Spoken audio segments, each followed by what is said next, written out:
Hey, how's it going? My name is Vic Barry. I work as a creative video director and editor. Now, while you might not have the best phone in the world because you mightn't be able to afford it or you just can't keep up with all the latest trends and there's way too many of them, when it comes to taking photographs, you might be able to get something that's a little bit more accessible and more affordable with something like a GoPro Hero 7 Black or an Osmo Pocket. Now, both of these cameras are designed more or less for video, but how do they fare up when it comes to photography, because they both take stills? I've come to Photo House and Gardens here in Cork to check out what the photography aspects of the GoPro and the Osmo, work it around that way, I really like.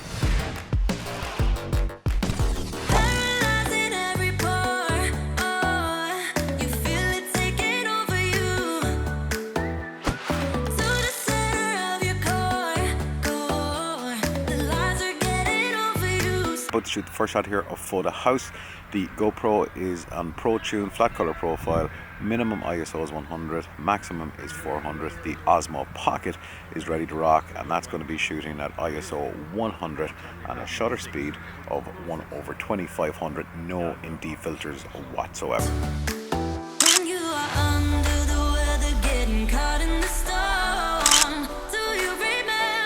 Next shot, we've got a bit more going on. So we've got a lake behind us, we've got some bushes and stuff there for a little bit of contrast.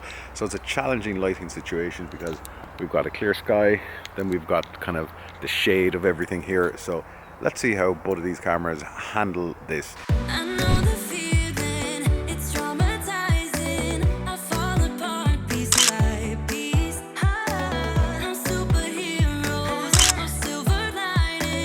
The Osmo doesn't seem to be doing as good a job from an auto exposure perspective as the GoPro. The Osmo did blow out the sky a little bit towards the kind of horizon, and the GoPro itself did a way better job of kind of hanging on to those kind of highlights and stuff. Next shot, let's go.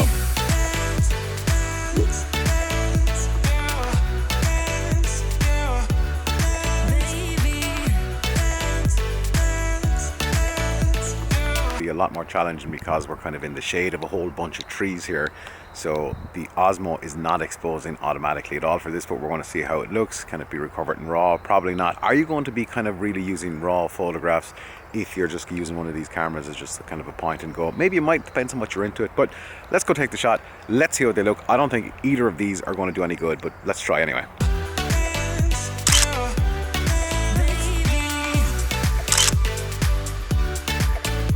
Photo House and Gardens is this old kind of stately home. It's got some amazing grounds. Shooting this in the GoPro Hero 7, by the way.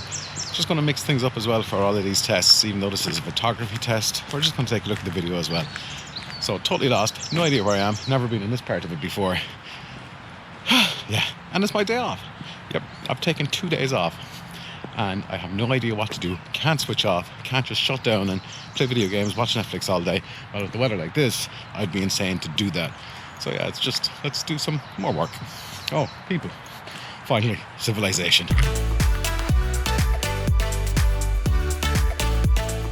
Last shot here, we're going to look at some fine detail on this freshly chopped up log, which looks like it was hacked up by Godzilla. So Osmo, here we go.